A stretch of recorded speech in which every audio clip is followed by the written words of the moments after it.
Today we have Michelle as a model who has a beautiful drawing that highlights the muscle and joint structures from the pelvis area, the lumbo-sacral area, until reaching the occipital area.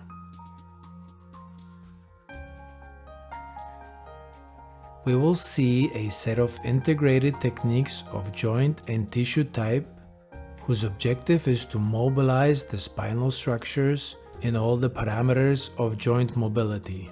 The objective is to improve the elasticity of the structures and the joint range of motion of the different areas of the spine, that is, cervico-dorsal, thoracolumbar, and lumbo-sacral.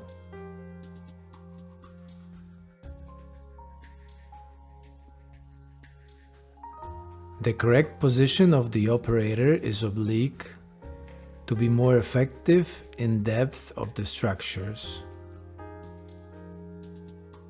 So I will work with an ascending vector to affect the upper structures.